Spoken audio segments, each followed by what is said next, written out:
Assalamu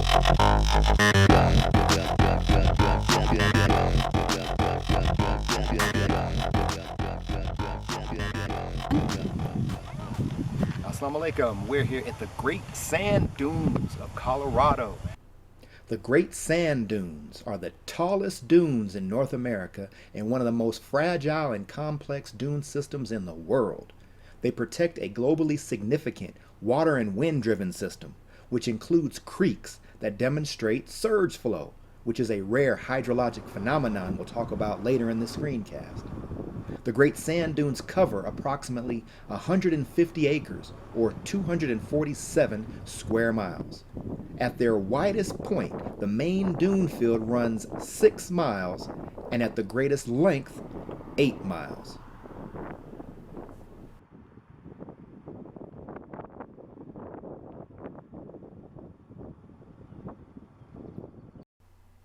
And so we desire to explore these sand dunes, and we wanted to get a good vantage point, so we're going to head to that peak right there. But first, we got to cross this creek. This is Medano Creek.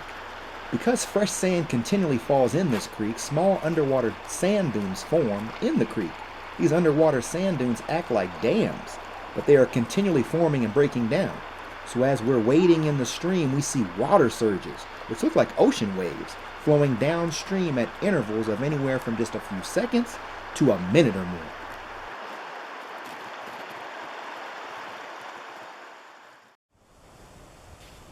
So we finally made it up to the top of this peak here at the Great Sand Dunes, the largest sand dunes in North America, right here in Colorado. If you get a chance to make it down here to the San Luis Valley and to witness this great wonder of Allah. Fantastic.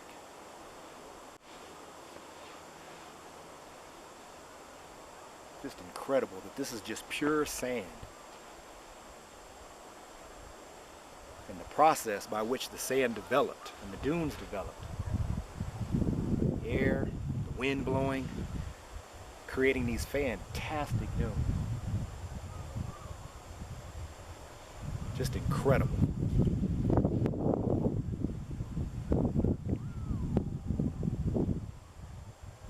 This one that we're on the top of right now is about 650 feet. And let me tell you, it wasn't no easy way to get up here, but definitely worth the trip.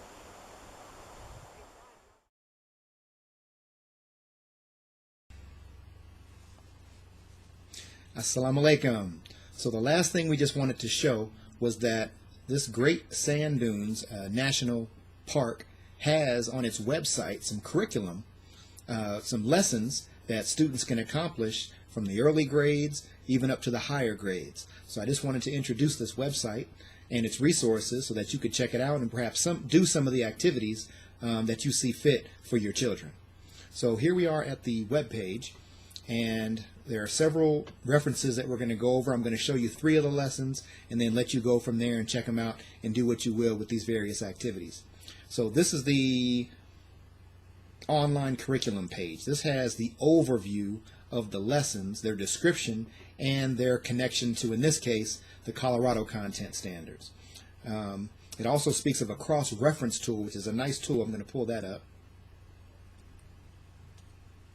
So here's the cross-reference tool. So here you can see they have all the titles of all the lessons, and they've also shown what grade levels these lessons are appropriate for. And they also tell you the content standards and the subject matter of all the lessons. So as you scroll down and you check out the lessons, you can see there's like 3 pages to this.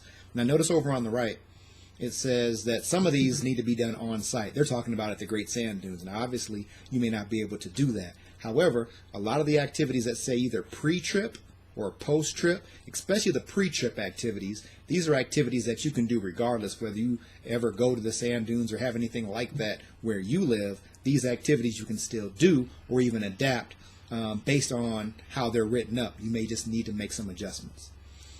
So that is the cross-reference tool. Here's a list of the various lessons, and I just picked 3 that I'm just going to show you very quickly before we end the screencast. This one is called Sand Filters. And this basically is for basically 1st through 5th grade. You know, any level student can really do it. You can always add to or take away from based on the level of understanding of your students. But you read through this and it's talking about how sand and dirt act as a filter for water to purify water. So as you read through this, it explains, you know, gives you some background, gives you some resources, and then gives you an activity that you can do where students can see how dirty water can be made clean by a filtering process that nature naturally does using dirt and sand and rocks and whatnot. This second lesson is called Habitat, and it's dealing with habitats or food chains. And actually, you has a link here for a stack of cards that you would print out. These are what the cards look like, and basically it's like a game. And so basically you print these out and you read the instructions, and the goal of the game is to produce the most levels of trophic levels or food pyramid levels. Basically a trophic level are different animals that are on the same level that primarily feed the same way or using the same mode. And so when you read the instructions on that one, you'll see that your goal is to build the highest trophic pyramid, and by doing so you earn points for the building of your pyramid. And so all the rules are there, the instructions are there telling you how to play the game, and so that is a very good activity to deal with habitats and communities and food chains.